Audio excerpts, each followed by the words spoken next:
My son threw me out of the house I built with my own hands and kept all my assets just to hand them over to his new wife. You have 2 hours to pack and get out. I've already changed the locks, he said coldly. I was expecting at least some compassion after 40 years of sacrifice, but found only cruelty. All I had left was a worn-out debit card my late wife Amara left me. I thought it was empty. But when I walked into that Portland bank, the teller's face went pale. Sir, hurry up. Look at this. He called his manager. I was shocked when I discovered that my quiet, humble wife had been secretly... Tell me in the comments where you're listening from and whether you think my son deserved what's coming. Hit that subscribe button because this story is about to get unbelievable. The gentle scraping of sandpaper against wood filled my small workshop behind the Portland home I'd called my own for over 4 decades.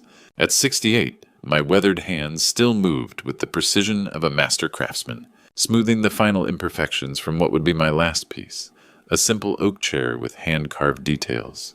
I paused, running my fingers along the armrest. 40 years of sawdust and sweat had built this workshop, this house, this life. Every beam bore the mark of my labor. Every corner held memories of the family I'd raised here with my beloved Amara. Dad, we need to talk. The voice cut through the workshop's peaceful silence. I looked up to see my son Mike standing in the doorway, his expensive suit looking out of place among the wood shavings. Behind him stood Amber Holbrook, Mike's new wife of barely 6 months, her perfectly manicured fingers drumming impatiently against her designer purse. Of course, son. I set down my sandpaper and smiled, though something in Mike's expression made my chest tighten. What's on your mind? Mike stepped forward, his jaw set, in that stubborn way I remembered from his teenage years. But this was something harder, colder. Dad, I need you to understand something. Amber and I are starting our own family now. We need space, privacy. Well, the house is plenty big, I began, but Mike cut me off with a sharp gesture. No, Dad, you don't understand. Mike's voice carried a finality that made my blood run cold. I need you to move out. Today. The words hit me like a physical blow. I gripped the edge of my workbench. Move out. Son, this is my home. Our home. I built this place with my own hands before you were even born. Amber stepped forward, then her smile as artificial as her platinum blonde hair. Graham, surely you can see this is for the best. Mike has worked so hard to build his company, and we really do need the space for our future children. This workshop, this house, your mother and I, we built this together. Every room holds 40 years of memories. Mike's expression didn't soften. If anything, it grew harder. Mom's been gone for 3 years, Dad. It's time to move on. I've already looked into assisted living facilities. I don't need assistance. My voice rose. I'm 68, not 98. I built this house. I maintain this house. The silence that followed was deafening. Mike straightened his tie, a gesture I recognized as his way of steeling himself for unpleasant business. Dad, I've made my decision. Mike's voice was flat businesslike. You have 2 hours to pack what you need. I'll give you a week to arrange for the rest. I stared at my son and felt something break inside my chest. 2 hours to leave the home I built. 2 hours, Mike repeated. He turned to leave, then paused without looking back. And Dad, I've already changed the locks. Don't bother trying to come back tonight. The cruelty of those words hit harder than anything else. I sank onto my workbench stool, the same one Amara used to sit on, while watching me work her gentle voice, filling the space with stories and laughter. 2 hours later, I stood on the sidewalk outside the house I'd built with my own hands, clutching a worn duffel bag that contained 40 years of life, reduced to a few changes of clothes and photographs. The October air bit through my flannel shirt, and I felt more lost than I had since Amara's funeral. My hands shook as I opened my wallet, counting the meager bills inside, barely enough for a motel room for a few nights. But as my fingers moved through the worn leather compartments, they brushed against something I'd forgotten. Was there a faded blue debit card bearing the name Amara Whitman? I held the card up to the streetlight, studying the worn plastic that had sat untouched in my wallet for 3 years. Amara had always been secretive about her little investments, as she called them. I'd never paid much attention. She handled the household finances while I focused on my carpentry work.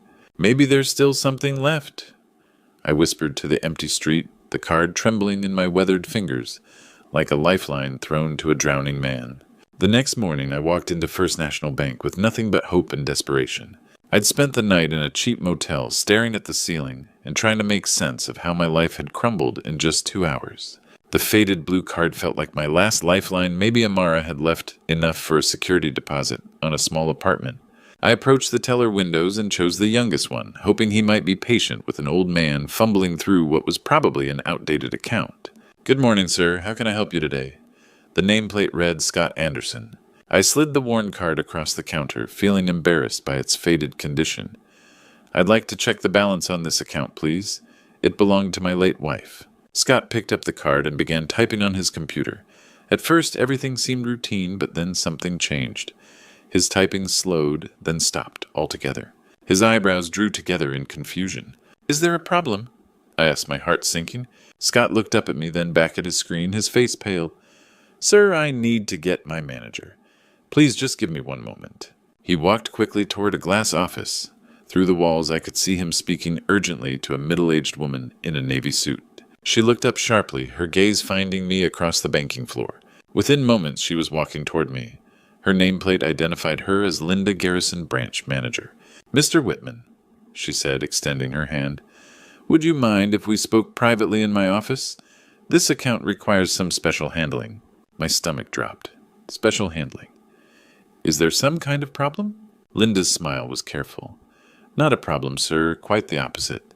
Mr. Whitman, this account is flagged as a high-priority legacy trust. I've been with this bank for 15 years, and I've never seen anything quite like this." She led me to her office. "Before we proceed, I need to verify a few details. Your wife was Amara Whitman, correct? And she passed away approximately 3 years ago." "Yes," I said quietly. "She died of cancer, but I don't understand. She never mentioned any special accounts. We lived modestly. I'm just a carpenter." Linda exchanged a glance with Scott, then turned her computer monitor toward me. "Sir, your wife was apparently much more than that. This account is connected to a series of investment portfolios that have been growing for over 30 years. My hands gripped the arms of the chair as numbers began appearing on the screen. Investment accounts, stock portfolios, real estate holdings. The figures seemed impossible, surreal. "Mr. Whitman," Linda said gently, "are you feeling all right?" But I couldn't speak. I could only stare at the screen at numbers that seemed to dance before my eyes. Numbers with more zeros than I'd ever imagined possible. Numbers that represented a fortune I never knew existed. My modest carpenter's salary had been our only income, or so I'd thought. But here displayed in stark black and white was evidence of something else entirely. Investments in companies I'd heard of but never dreamed we could afford. Stock purchases dating back decades. Real estate holdings across multiple states. "Amara," I whispered, my voice barely audible in the quiet office. "What did you do?" In the bank's private vault, Linda handed me a sealed envelope that had been waiting in Amara's safety deposit box for 3 years. My hands trembled as I broke the wax seal, recognizing my wife's careful handwriting. "My dearest Graham," the letter began, "if you're reading this, it means I'm no longer with you, and you found yourself in a situation where you need this anchor. I've prepared." I had to pause, wiping my eyes. Even in death, Amara's voice came through so clearly, that gentle wisdom that had guided our family for 43 years. "You probably think I was just your simple wife who clipped coupons and tended the garden. But Graham, I was watching. Every night when you fell asleep after your long days in the workshop, I was reading about technology, about companies that were going to change the world." A memory surfaced Amara at the kitchen table with newspapers scattered around her, always asking about those computer companies. I'd smiled and told her I was better with wood than technology, never realizing she was building our future while I built furniture. Starting in 1992, her letter revealed, I began investing small amounts of money I saved from our household budget, from selling my quilts. $500 here, $1,000 there. I bought shares in Apple, Microsoft, and later Google.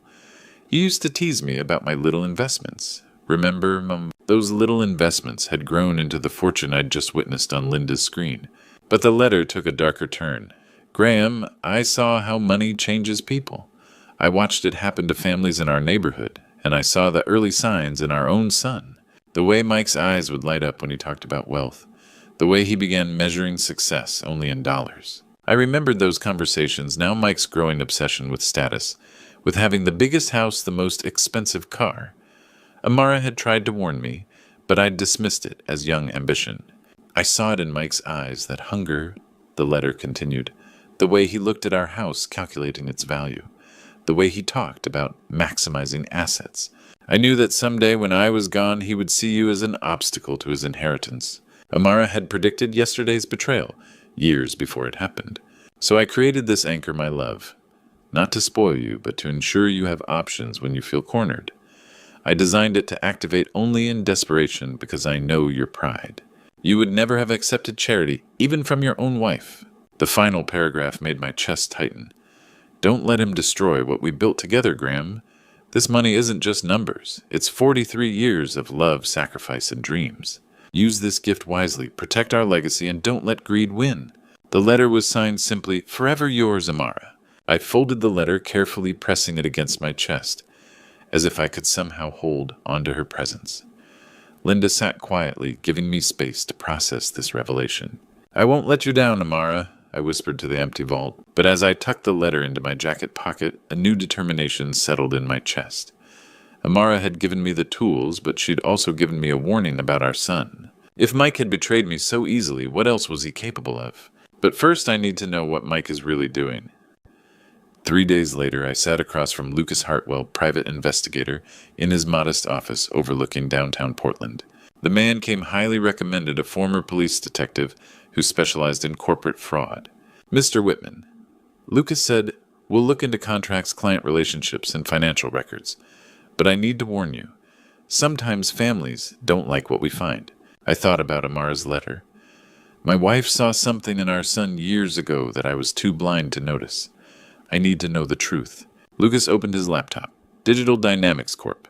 Tech consulting and software development. Let's see what we can find. Over the next week, Lucas worked methodically. He followed Mike to client meetings, interviewed former employees, and accessed public business records. The first red flag appeared quickly. Graham, Lucas called me Thursday morning. Digital Dynamics has lost 3 major clients in 6 months. A healthcare system, a regional bank, and a manufacturing company.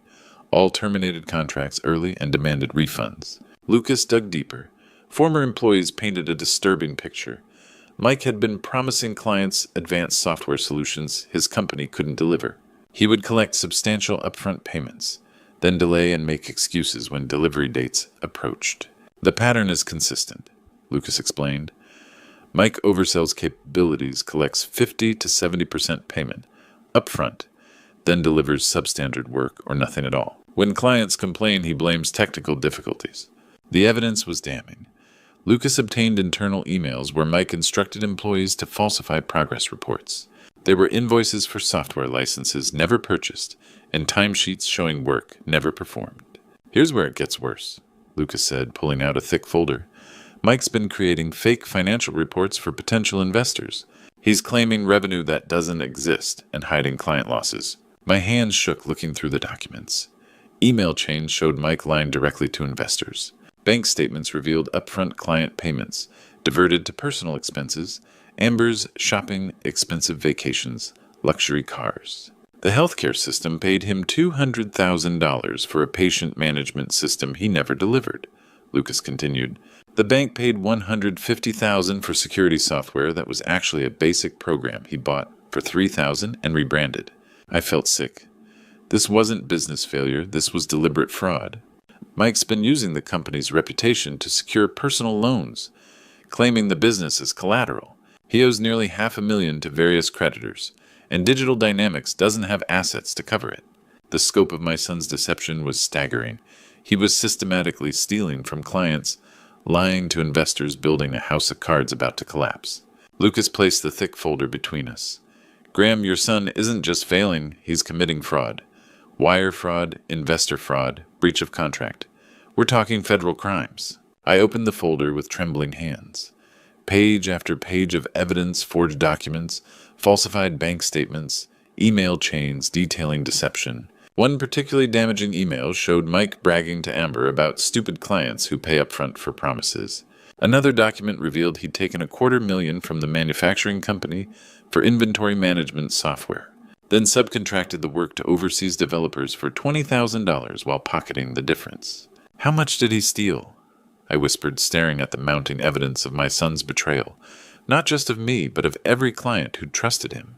1 week later, I sat in attorney Jonathan Mill's office surrounded by law books and 40 years of legal experience. Jonathan had been recommended by Linda as someone who specialized in corporate acquisitions. "Mr. Whitman," Jonathan said, reviewing Lucas's evidence folder, "your son's company is in serious trouble.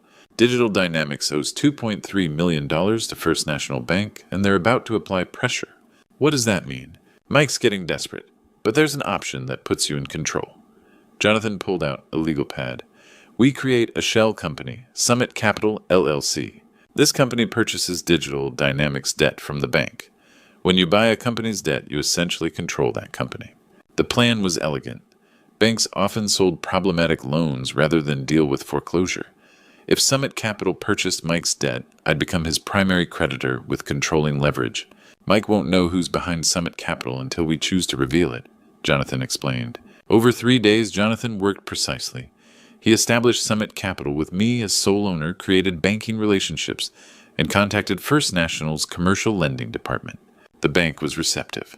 Mike had been late on payments for 4 months, and his declining revenue made them nervous. "They'll sell the debt for 70 cents on the dollar," Jonathan reported. $1.6 million, and you'll own Mike's company." I signed the papers with steady hands, thinking of Amara's letter about protecting our legacy. This wasn't revenge. This was justice. Mike had stolen from clients, lied to investors, betrayed everything we'd taught him. The wire transfer completed Friday afternoon. Jonathan's phone rang within an hour. "It's done," he said. First National transferred all Digital Dynamics debt to Summit Capital. This gives you the right to call in the debt immediately or restructure ownership. He handed me more documents. I prepared paperwork to convert debt to equity. As of today, you own 78% of Digital Dynamics Corp. I held the ownership certificates, feeling their weight. My son had no idea his fate rested in my hands. "Mike still thinks he's seeking investors," I said. "Exactly. He's been making calls all week, arranging meetings with potential backers. He has no idea his primary creditor changed or that his new creditor knows him very well." Jonathan leaned back. "What's your next move?" I looked toward the downtown skyline where Mike's company occupied 2 floors of a glass tower. He was probably up there making promises to investors, spinning the same lies he'd been telling for months. The irony struck me. A week ago, Mike threw me out of the house I'd built with my hands. Today I owned the company he'd built with lies and theft. "Now comes the hard part," I said, folding the ownership documents carefully. Mike had betrayed not just me, but every client who'd trusted him. He'd used their money to fund his luxury lifestyle while delivering nothing but broken promises. The healthcare system still waited for their patient management software. The bank never received their security system. The manufacturing company's inventory problems remained unsolved. But now I had the power to make it right. Time to face my son. The next morning, Mike received a call about a potential major investor, wanting to meet immediately. According to Jonathan, who'd arranged the meeting through intermediaries, this investor represented significant capital. I arrived at Mike's office building early, taking the elevator to the 20th floor where Digital Dynamics occupied a corner suite. The receptionist directed me to conference room B, where I positioned myself facing the windows back to the door. Mike entered carrying his leather portfolio, wearing his most expensive suit. I could hear the confidence in his footsteps, a desperate man who thought salvation had arrived. "Good morning," Mike said to my back. "I'm Mike Whitman, CEO of Digital Dynamics. Thank you for considering our company." I turned slowly, watching his face transform from professional enthusiasm to complete shock. "Hello, son." Mike's portfolio slipped from his hands, papers scattering across the table. His mouth opened without sound, face cycling through confusion, disbelief, and growing panic. "Dad, what are you doing here?" "This is my business meeting. I'm expecting an investor." "Actually, us," I said, settling into the head chair. "This is our business meeting. I am the investor, Mike. Or more accurately, I'm the new majority owner of Digital Dynamics Corp." I slid the ownership documents across the table. Mike's hands trembled as he read the legal language spelling out his downfall. "This is impossible," he whispered. "You're a carpenter. You don't have this kind of money. Your mother was a remarkable, son. She saw things I was too blind to notice." I opened Lucas's investigation folder. She also taught me about protecting what we built together. Mike's face went pale as I revealed the evidence. Email printouts, financial records, client complaints, forged invoices, everything laid out chronologically. The healthcare system, I said. $200,000 for software you never delivered. The regional bank, $150,000 for security software that was actually a $3,000 program you rebranded. Dad, I can explain. The manufacturing company, $250,000 for inventory management. You subcontracted it overseas for $20,000 and kept the rest. My voice remained steady. How many clients trusted you while you bought Amber luxury vacations? Mike's composure cracked. It's not what it looks like. Business is complicated. Sometimes you make promises to secure funding. You stole from people, Mike. That healthcare system still waits for software to help patients. The bank's security remains unfixed because of your lies. I pulled out the most damaging evidence, Mike's emails to Amber bragging about stupid clients who pay up front for promises. Mike read his own words, shoulders sagging as reality settled in. The confident CEO facade collapsed, leaving only a frightened man who'd built success on stolen trust. What do you want? He asked quietly. I closed the folders and looked at my son. Really looked at him. Somewhere along the way, the boy I'd taught to use his first saw had become someone I didn't recognize. I want you to understand that actions have consequences, Mike. You threw me out because you thought I was powerless. You stole from clients for the same reason. But power isn't about expensive cars or big houses. I walked to the door, then turned back. You have 24 hours to decide, face the consequences like a man, or I'll let the authorities decide for you. Either way, the clients you stole from will get their money back. Mike sat alone as I left hands shaking as he reached for his phone. Finally understanding his father was no longer the powerless old man he'd discarded. 24 hours passed. Mike never called. I sat in the FBI field office across from Agent Lisa Crawford, a sharp-eyed woman who specialized in white-collar crime. Lucas's evidence folder lay open between us. Agent Crawford, I said steadily, my son has defrauded multiple clients out of hundreds of thousands of dollars. She'd been reviewing the documents for an hour, making notes. Mr. Whitman, this is substantial evidence of wire fraud and embezzlement. These email chains show clear intent to deceive. The falsified invoices, fake progress reports were looking at federal charges. I nodded, thinking of healthcare workers still waiting for software, the bank's unresolved security issues, the manufacturing company's ongoing problems. Those clients deserve their money back, and other potential victims need protection. 2 days later, I watched from across the street as 3 black SUVs pulled up to Mike's building. Federal agents moved efficiently into the lobby. Jonathan called 20 minutes later. It's happening, Graham. They're executing the warrant. The arrest made local news. Local tech CEO arrested on federal fraud charges. Footage showed Mike being led out in handcuffs, face hidden, as reporters shouted questions. Amber appeared in the background, clutching her designer purse, panic-stricken. By the next day, she'd hired her own lawyer, publicly distancing herself from Mike. The trial took 3 months. I attended every day, sitting in the back as prosecutors laid out the case. Client after client testified about broken promises, stolen money, damaged businesses. Mike's attorney tried painting him as an overwhelmed entrepreneur, making mistakes under pressure.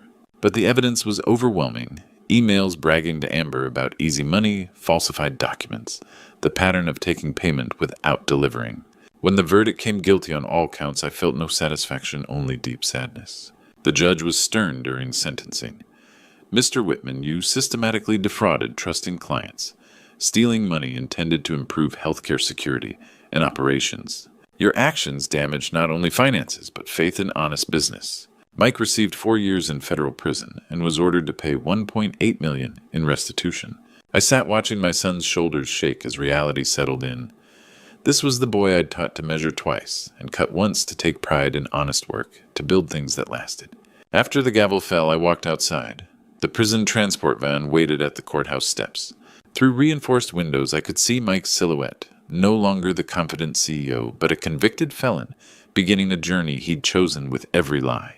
The van pulled away, carrying my son toward consequences I'd hoped he'd never face. As I stood alone on the courthouse steps, watching the vehicle disappear into Portland traffic, I thought about Amara's letter. She'd seen this coming years ago, had tried to prepare me for the moment when love and justice would collide in the most painful way possible. The clients would get their money back. The healthcare system could finally purchase the software they needed. The bank could address their security vulnerabilities. Justice had been served. But I was still a father who'd just watched his son go to prison. Maybe this is what he needs to learn, I whispered to the empty courthouse steps. 6 months later, I received the first letter from Mike. I held the envelope for a long time before opening it, recognizing his handwriting on prison stationery. His words hit me harder than expected. Dad, I finally understand what I lost. Not just money, but your trust. I've had 6 months to think about everything and I'm ashamed. Not because I got caught, but because I became someone you and Mom never raised me to be. The letter described his daily routine at the federal facility. He'd enrolled in vocational carpentry, the same trade I'd tried teaching him as a boy when he was too impatient to listen. The instructor, Mr. Rodriguez, reminds me of you. He says measure twice, cut once. I remember you telling me that, but I never listened. I was always hurrying to the next thing, the bigger thing. 3 weeks later, I drove to the prison for our first meeting.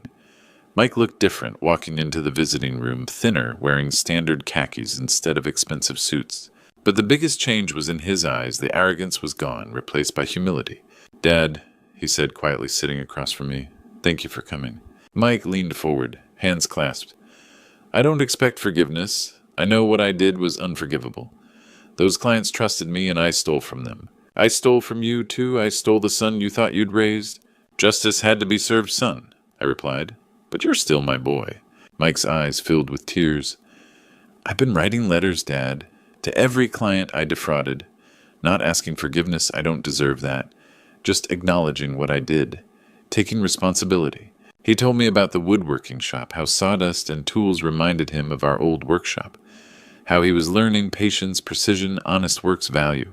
Mr. Rodriguez says I have natural ability. Guess it runs in the family. He's teaching me furniture, making proper joinery. Things you tried teaching me when I was too stubborn. What are your plans when you get out? Mike straightened. I want to work, Dad. Real work. Pay back every penny I stole, even if it takes my whole life. Maybe construction carpentry is something honest. Build things instead of tearing them down. I studied his face for signs of old manipulation. But I saw genuine remorse, a man finally understanding his actions' weight. The healthcare system got their software, I told him. I made sure of it. The bank, too. All your clients got their money back. Mike nodded, tears streaming. Thank you. I know that was you, not the restitution order. You didn't have to do that. Yes, I did. It was the right thing to do. As visiting hours ended, Mike stood. Dad, I know I have no right to ask, but when I get out, could I maybe work with you? Learn the trade properly this time. I looked at my son and saw glimpses of the boy I'd once known, the one who'd gotten lost somewhere along the way. We'll see, Mike. Focus on becoming the man your mother would be proud of. Driving home, I felt something I hadn't experienced in months. Hope. Mike was learning, growing, becoming someone different behind those walls. Amara, I said to the empty car, he's learning. But pulling into my driveway, I realized something else. Mike's redemption was only part of the story. Amara had given me more than just the means for justice. She'd given me the opportunity to create something lasting. Now I need to build something worthy of your legacy. 2 years later, the Whitman Learning Center opened its doors on a crisp October morning in Portland. I stood before the modest brick building holding the ceremonial scissors as local news cameras captured the ribbon-cutting ceremony. The center had been built with Amara's investment fortune transformed from numbers on a screen into something real, something that would help people rebuild their lives. This center represents second chances, I told the small crowd gathered on the sidewalk. It's for anyone who wants to learn a new skill, find honest work, or simply discover that it's never too late to start over. Inside, the classrooms were equipped with woodworking stations, computer labs, and spaces for teaching practical skills like home repair and small engine maintenance. The smell of fresh sawdust reminded me of my old workshop, but this time it represented hope rather than solitude. Mike had been released from prison 3 months earlier. True to his word, he'd spent his time learning carpentry and had written letters to every client he'd defrauded. More importantly, he'd learned something that couldn't be taught in any classroom: humility. Mr. Patterson, Mike said patiently to a 70-year-old former factory worker, let's try that email attachment one more time. There's no rush, we have all day. I watched from the doorway as Mike guided the older man through the computer basics class. The arrogant CEO who'd once bragged about stupid clients was gone, replaced by someone who understood that teaching required patience and genuine care. Our first graduating class had been small, 12 students ranging from 55 to 78 years old. but every one of them had found employment or started their own small business. Mrs. Pierce now ran a successful furniture repair service. Robert Martinez had launched a handyman business that stayed booked solid. Dad Mike said during our lunch break, "Mrs. Williams wants to know if we can add a sewing class next semester. She thinks there's demand for alterations and mending services." I nodded, making a note.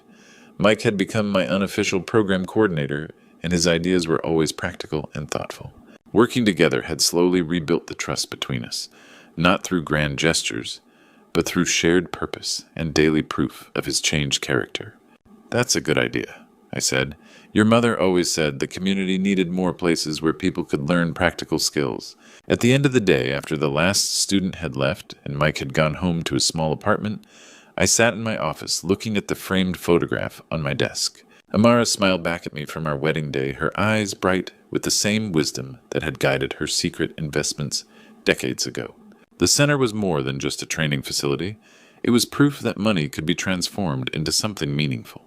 Every student who learned a new skill, every person who found work, every small business that started here was part of Amara's true legacy. "Thank you, Amara," I whispered to the photograph. "Your legacy lives on, not in money, but in second chances." Outside Portland's evening lights were beginning to twinkle.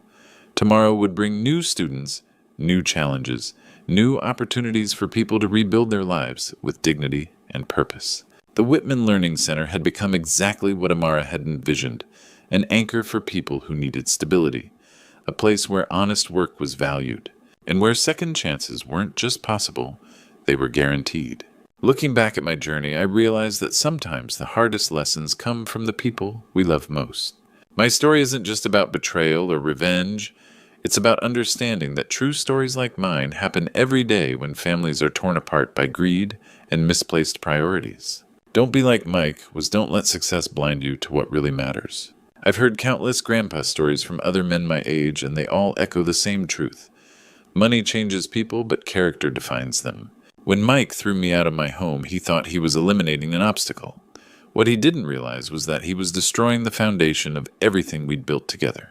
But here's what I learned, and what I want every father and son to understand. God has a way of turning our darkest moments into opportunities for redemption. When I found Amara's letter and discovered her investments, I knew God was giving me the tools, not just for justice, but for healing. And when Mike finally learned humility behind prison walls, I saw God's hand working in ways I never expected. The grandpa stories that matter most aren't about wealth or success. They're about second chances and the courage to rebuild what's been broken. These true stories remind us that it's never too late to choose love over pride, forgiveness over bitterness. That's why I share these grandpa stories, because real wisdom comes from lived experience. My advice: don't wait for a crisis to show your family what they mean to you. Don't let greed poison the relationships that should matter most. And remember that sometimes the greatest gift you can give someone is the chance to make things right. These true stories teach us that redemption is always possible. What's your second chance story? Share it in the comments below. And don't forget to subscribe for more inspiring tales of family forgiveness and finding hope in the darkest moments. Your story might be exactly what someone else needs to hear today. Every night, my son said he was working on his car in the garage. At 3 a.m., I heard a loud crash, and his voice whispering, "Don't let the old man find out." I hid and watched him load a heavy bag into his truck. When the bag opened, I froze when I saw what he had been hiding from me. Hit subscribe and tell me in the comments where you're watching this story from. What would you do if you discovered your own family was hiding something this big? I've always been a light sleeper. At 65, running Brennan Antiques in Charleston's historic district for 40 years teaches you to listen for trouble. But that November night, something woke me that had nothing to do with my usual concerns. The clock read 3:17 a.m. Our old Charleston single house was quiet except for familiar settling sounds. My wife, Margaret, had passed 3 years ago, leaving just Derek and me in this big place on King Street. Then I heard it. A muffled thud from the garage, followed by Derek's pickup starting up. My heart quickened. Derek, 35, and working at the Charleston Heritage Museum, had always been responsible. 3 a.m. truck runs weren't his style. I slipped to the bedroom window facing the side yard. What I saw sent a chill down my spine.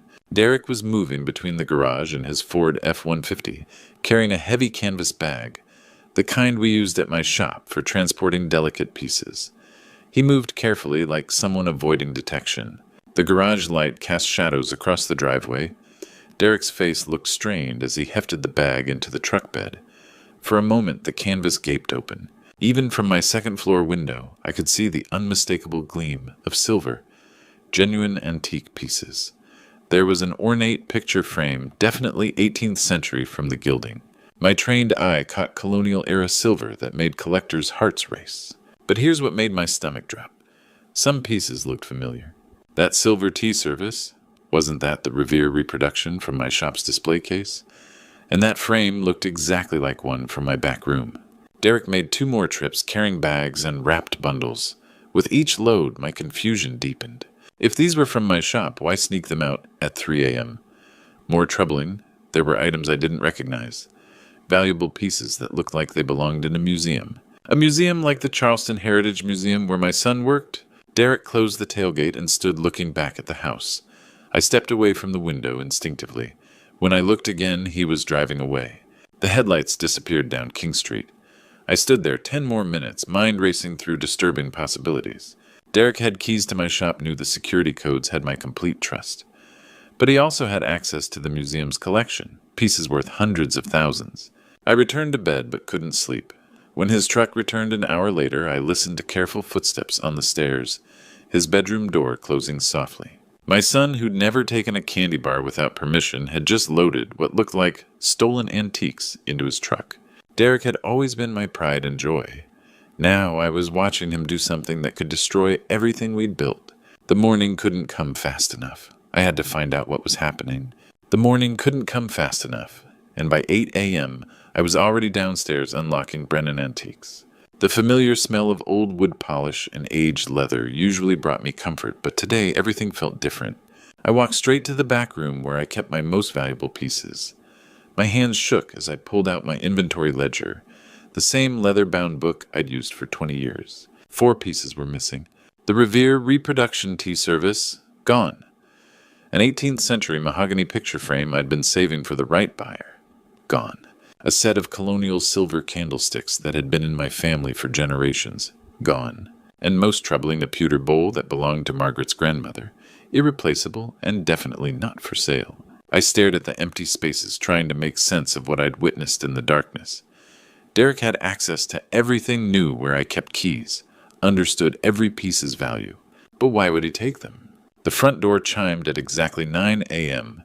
Derek's punctuality had always been admirable, until today when it felt almost mocking. "Morning, Dad." His voice sounded strained. "You're here early." I turned slowly, studying my son's face.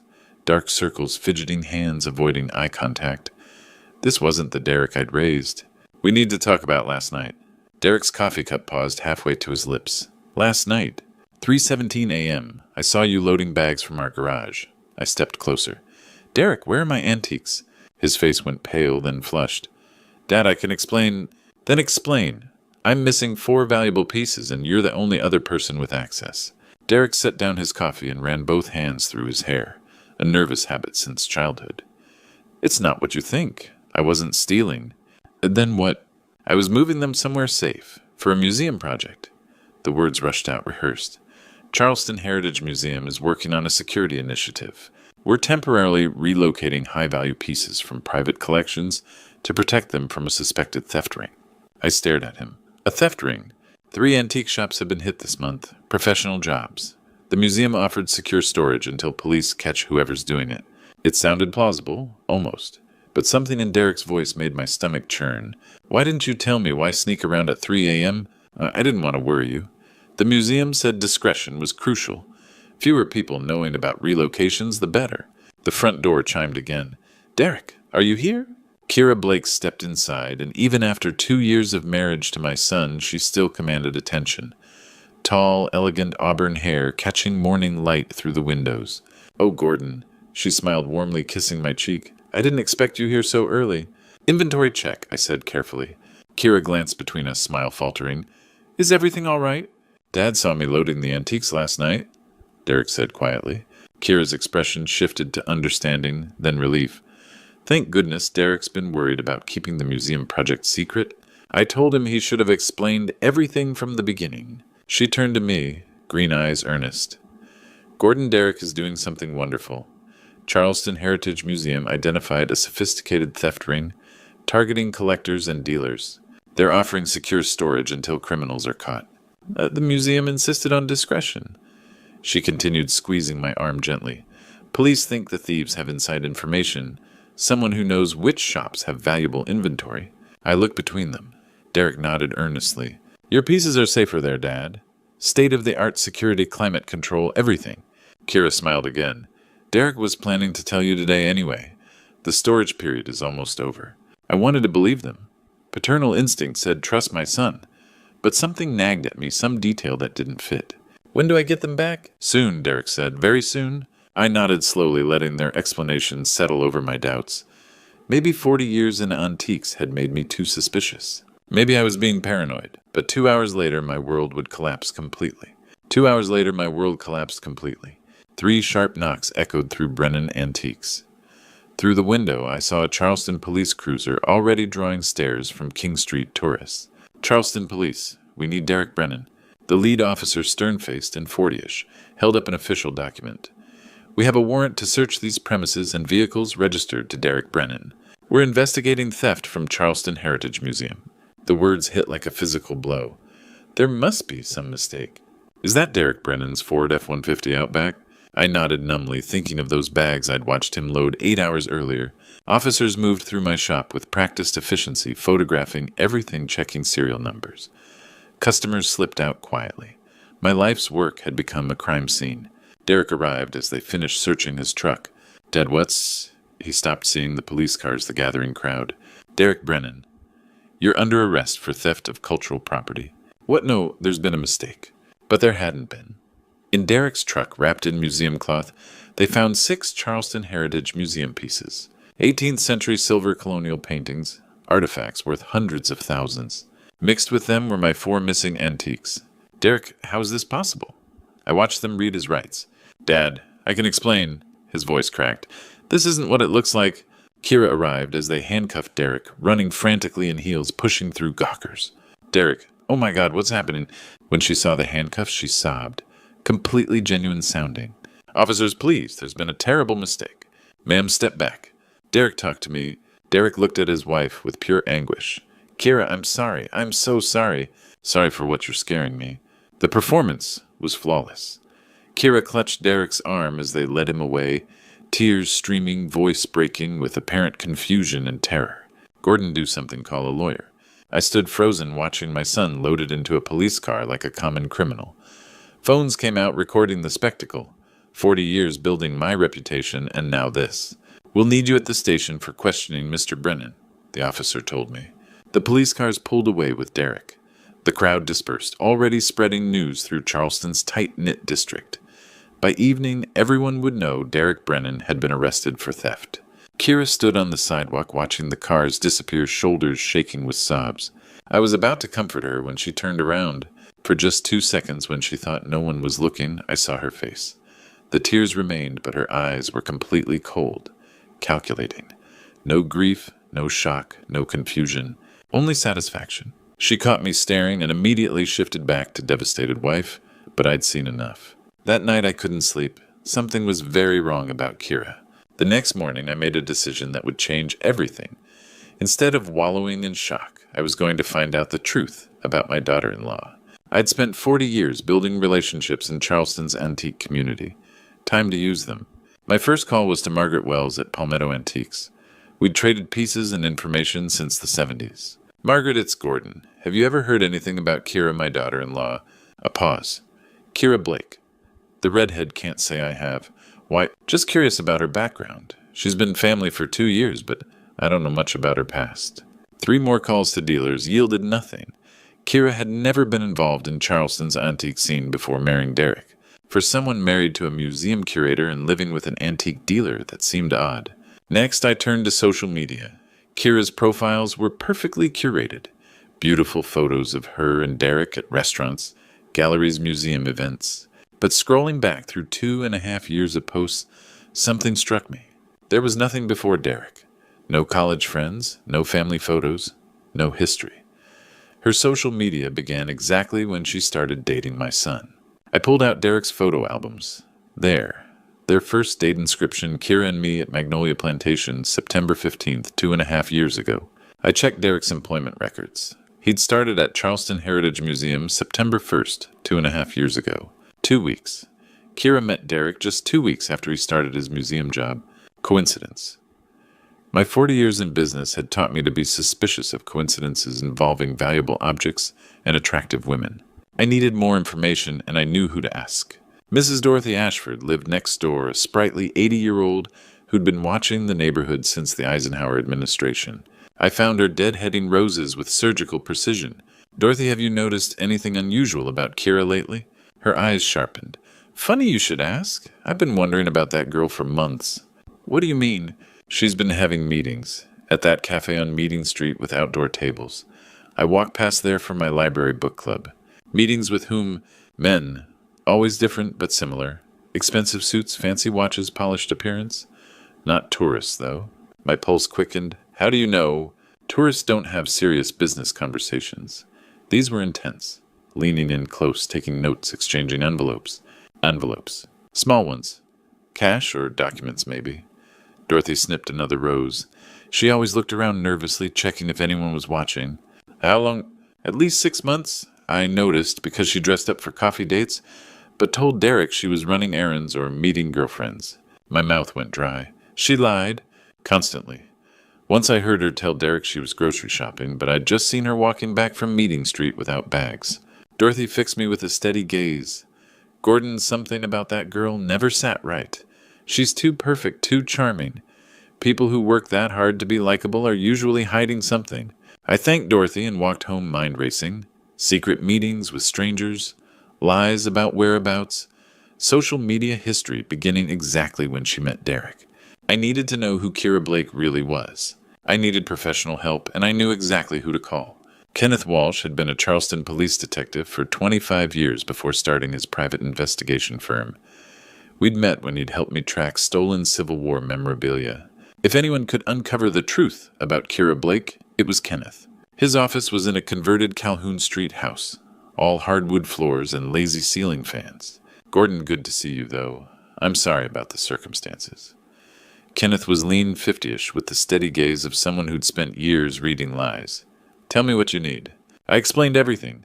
Derek's arrest, the mysterious antiques, Kira's explanations, Mrs. Dorothy's observations about secret meetings. Kenneth took notes, asking occasional questions. When I finished, he leaned back. "You think the wife's involved? I think she's not who she claims to be. Give me 48 hours. Kenneth called, the next afternoon voice grim. "Gordon, you need to come in. What I found is bigger than expected." An hour later, I sat across from Kenneth as he spread photographs and documents across his desk like murder trial evidence. "Kira Blake doesn't exist?" he said without preamble. "At least not the version your son married." My heart sank. "What do you mean?" "The woman in your house is Kira Summers. Criminal record in Florida. Fraud identity theft conspiracy. Served 18 months federal prison 3 years ago." Kenneth slid a mugshot across the desk. Definitely Kira, but harder, with shorter hair, and those cold eyes I'd glimpsed after Derek's arrest. Federal prison. Art theft ring. High-end stuff, paintings, sculptures, antiques. They'd target wealthy collectors. Auction houses working months to set up single jobs. The room spun. "And she married my son?" "Gets worse." Kenneth pulled out another file. "Her ring's still active. International operation moving stolen art through dealer networks. FBI's been tracking them for years. She's still involved? She married Derek specifically for access to Charleston's art scene. Your shop, his museum. Perfect cover. Legitimate access to valuables, insider security knowledge, respectable husband above suspicion."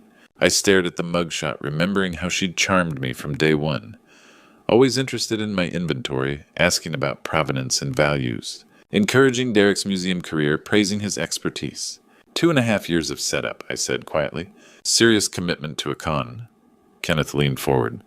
"Those men Mrs. Ashford saw Kira meeting, I showed her photos of known associates.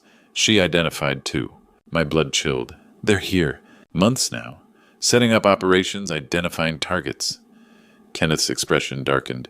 "Your son isn't criminal, Gordon. He's a patsy. Kira manipulated him from day one. moving pieces accessing restricted areas providing information. When arrest came, guess who'd be holding evidence? The betrayal's scope hit like a physical blow. Derek's confusion during arrest, desperate apologies, genuine shock at finding stolen goods. All real. She framed him. Classic misdirection.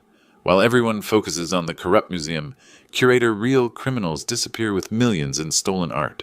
Derek was sitting in jail, probably still trying to understand how his life collapsed. My son, who'd never cheated on a test, facing federal charges because he'd loved the wrong woman. What do we do? Kenneth gathered files.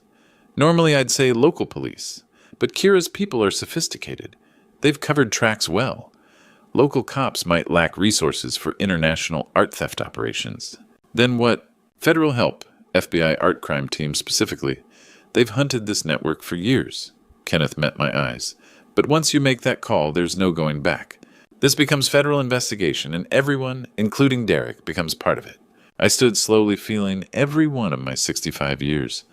Derek needed help, but I needed power greater than anything I could provide. My son needed saving, and I was going to save him. The FBI field office in Charleston was all concrete and bulletproof glass designed to intimidate. I'd never imagined walking through those doors voluntarily carrying evidence about my own daughter-in-law. Security was thorough. Metal detectors guards who looked like they could bench press trucks. After explaining my purpose, I waited 40 minutes before Agent Elowen Porter appeared. Early 40s, sharp blue eyes, prematurely gray hair in a no-nonsense ponytail. Her handshake was firm manner, all business. Mr. Brennan, you have information about art theft operations. My daughter-in-law is part of an international smuggling ring, and my son's in jail for her crimes. Agent Porter's expression didn't change, but I caught interest flickering. Let's talk privately. Her office was spartanly furnished. Government desk computer walls covered with photographs of stolen artwork. Paintings, sculptures, antiques, all stamped, recovered, or missing in red. I spread Kenneth Walsh's files across her desk, explaining everything from Derek's midnight runs, to Kira's secret meetings, to her suspicious timing in our lives. Agent Porter studied each document, making occasional notes. When I finished, she leaned back. Mr. Brennan, you've just handed me our biggest break in 3 years. You know Kira. Kira Summers has been on our watch list since prison release. What we didn't know was her location or operational status. She pulled out a thick file. She's key player in the collector network. International art theft and smuggling operation. My stomach dropped. International, over 50 million stolen across 6 countries. Museum heists, private collections, auction cons. Sophisticated patient, extremely dangerous. Dangerous how Agent Porter's expression darkened. 2 potential witnesses died in apparent accidents. Miami gallery owner, Atlanta collector. We suspect murder. The room felt cold. This woman's been living in my house 2 years, using your son as unwitting accomplice while planning their next operation. Charleston's art scene is worth millions. Perfect target. Can you help Derek? If you help us. We need evidence of active conspiracy. Recorded confessions, operational documentation, network proof. Help. You become our inside man. Kira doesn't know we've identified her. You're just Derek's confused father, probably desperate for answers. My mouth went dry. You want me to approach her? Offer to help her. Say you've figured out Derek's activities, understand the antique business could be valuable to her operation. She'll never believe that. You're 65 widowed watching your son face federal charges. Could be a man who's lost everything willing to do anything for his boy. Or realize there's money in gray markets. Agent Porter produced a recording device button-sized. We'll wire you position backup teams. Get her talking about plans, associates, operations. If she suspects so, that's why we'll have backup close. Matter-of-fact tone carried underlying warning. Mr. Brennan, I won't lie. This is dangerous. These people kill to protect operations. I thought about Derek in jail, wondering how his father could believe him criminal. About Kira's cold eyes when unguarded. About 40 years building honest business destroyed by lies. What do I do? Agent Porter smiled for the first time. Convince Kira Blake you want to join her team. Make her believe you'll betray everything you've stood for to save your son. She handed me her direct number. Can you do that? I pocketed the card and stood. Agent Porter, I've spent 40 years reading people in antiques. I know when someone's selling me fakes. And now it's my turn to be the seller. That evening I prepared for the most dangerous meeting of my life. At 9 p.m., I made the call that would either save my son or get me killed. Kira, it's Gordon. I need to see you tonight, at the shop. A pause. Gordon, it's late. Can't this wait? It's about Derek, about what he was really doing. I let desperation creep into my voice. I know Kira. I know everything. Longer pause. I'll be there in 20 minutes. I checked Agent Porter's recording device. Button-sized, invisible ones attached. FBI teams were positioned around King Street, but felt miles away as I waited in my darkened shop. Kira arrived exactly on time, heels clicking before she knocked. Perfect as always. Elegant coat-styled hair, concerned expression. Gordon, you sounded upset. What's this about? I locked the door and gestured toward the back office. We need privacy. She followed, but I noticed her eyes scanning sightlines, exit routes, professional habits. Oh, sit down. I settled behind my desk, projecting broken old man. I've been thinking since Derek's arrest. We all have. It's been horrible. Has it or exactly what you planned? Something shifted in her posture. I don't know what you mean. I think you do. 2.5 years of planning. Meeting Derek 2 weeks after he started the museum job. Her mask slipped slightly. Gordon, you're not thinking clearly. More clearly than in months. I pulled out Kenneth Walsh's file. Kira Summers, federal prison, art theft conspiracy. She went still. Only the old building's settling sounds remained. How did you... Does it matter? Question is what now? Kira calculated weighing options. What do you want? My son out of jail, and compensation for being played. Compensation. You used my shop connections reputation. Derek's going to prison for your crimes. Cut me in on profits. She laughed like breaking glass. You think you can blackmail me? I think we can help each other. You need legitimate access to Charleston's market. Someone who knows collectors' weak auction house security. I leaned back. I need money for Derek's defense.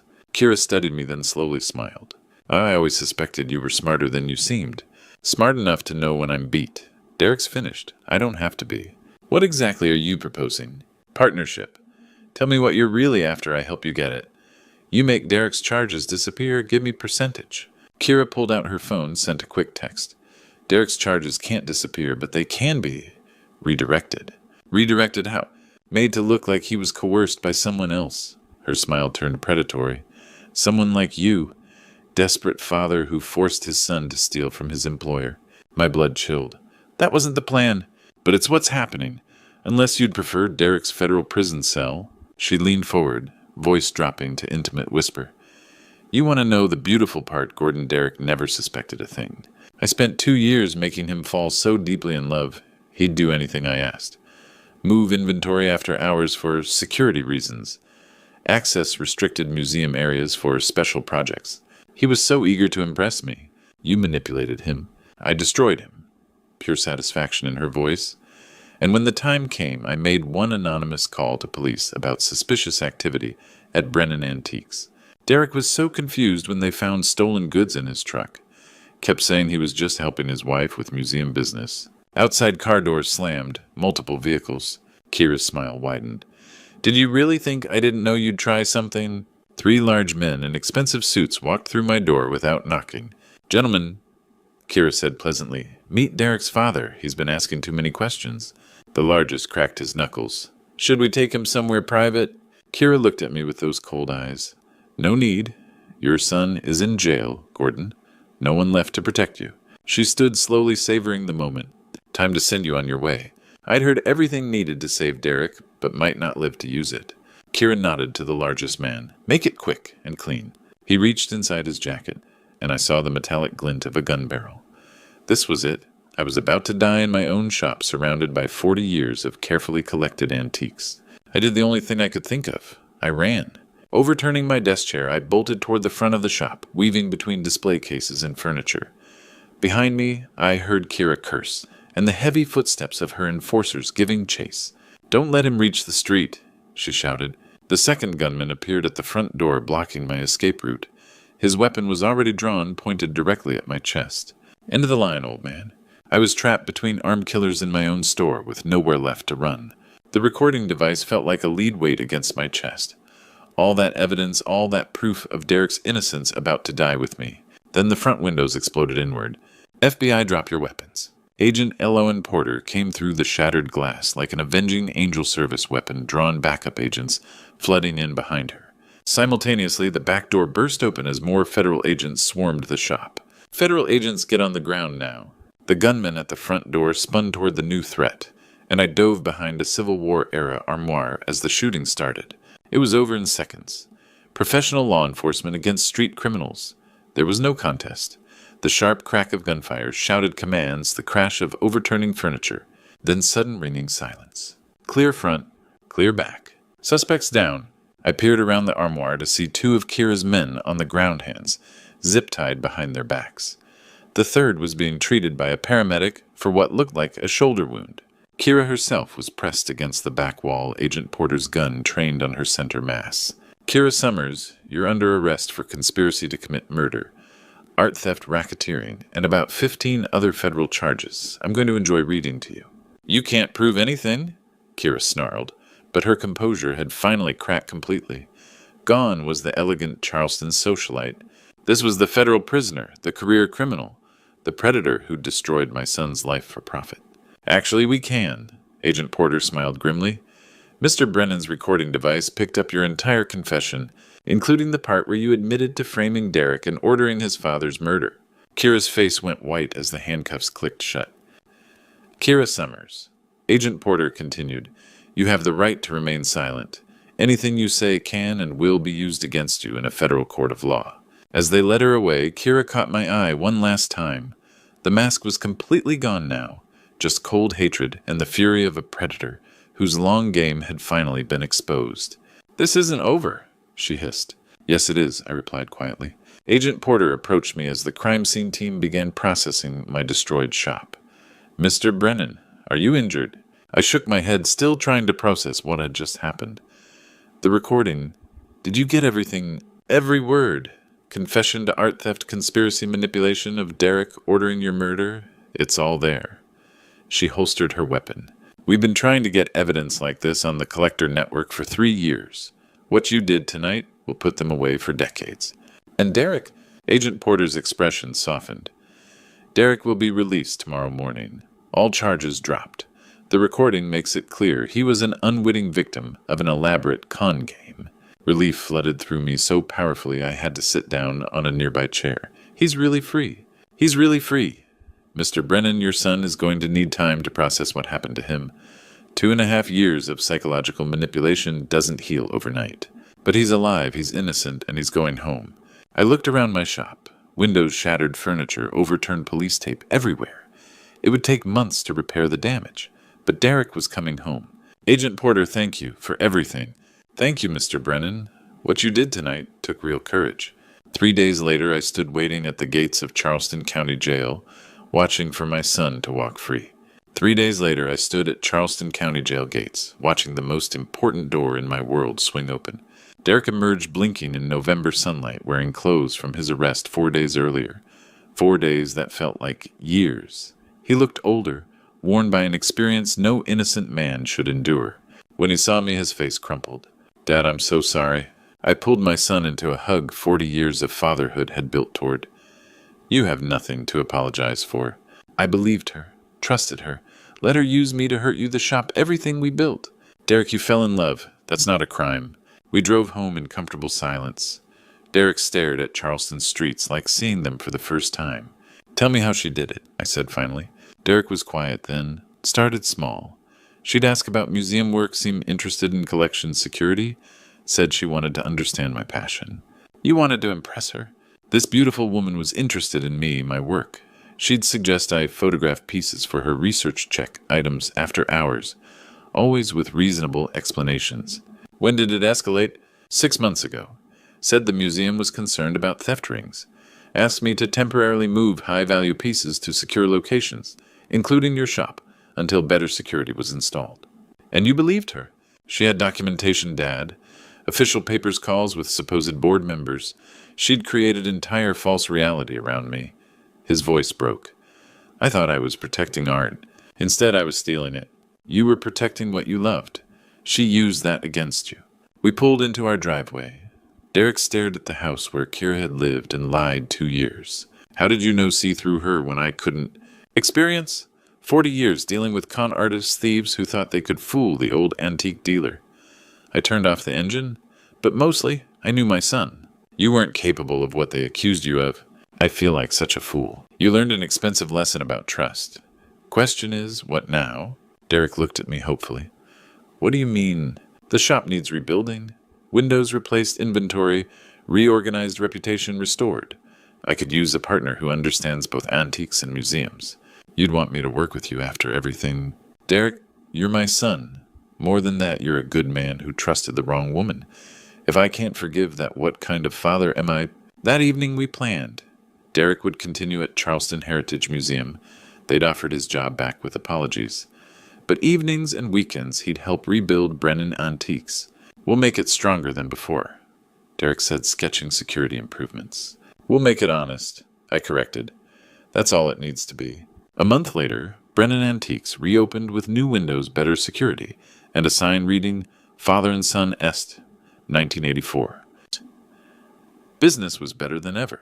Surviving international art theft conspiracy was good publicity. Derek was healing slowly, but surely. The museum promoted him to senior curator, and I'd learned 65 wasn't too old to be a hero when family needed saving. How do you trust again after something like this? Derek had asked. Carefully, thoughtfully. But you do trust because the alternative is living in fear. And you remember that wisdom comes from surviving times when trust was misplaced. Sometimes the greatest antiques aren't objects. Their wisdom passed through generations' bonds, holding families together. Knowledge that love and experience can overcome even elaborate deceptions. Looking back at my story, I realize how close I came to losing everything. Don't be like me. Don't wait until disaster strikes to truly see the people around you. I spent 2.5 years living with a criminal thinking I knew my family. The lesson I learned is simple: trust your instincts, especially when something feels too perfect. God gave us intuition for a reason, and I ignored mine for too long. When that beautiful woman swept into Derek's life with perfect timing, I should have asked harder questions. Grandpa stories like mine teach us that experience matters. Those gut feelings aren't paranoia, they're wisdom. This true story changed how I see family relationships. I realized that protecting someone sometimes means having difficult conversations. God blessed me with 65 years of experience, but I was afraid to use it because I didn't want to seem like an interfering old man. Don't make my mistake. When you sense deception, investigate. When someone tries to isolate your loved ones, speak up. God puts people in our lives to watch out for each other, and sometimes being the suspicious old grandpa is exactly what your family needs. Grandpa stories remind us that age brings perspective, not irrelevance. True story experiences teach us that love sometimes means being the one everyone thinks is wrong, until you're proven right. Grandpa stories show us that wisdom comes from surviving life's hardest lessons. This true story proved that family bonds can survive even the most elaborate deceptions. What would you have done in my situation? Share your thoughts in the comments below. And if this story touched your heart, please subscribe to our channel and share it with someone who needs to hear it. Your engagement helps us bring more meaningful stories to families everywhere.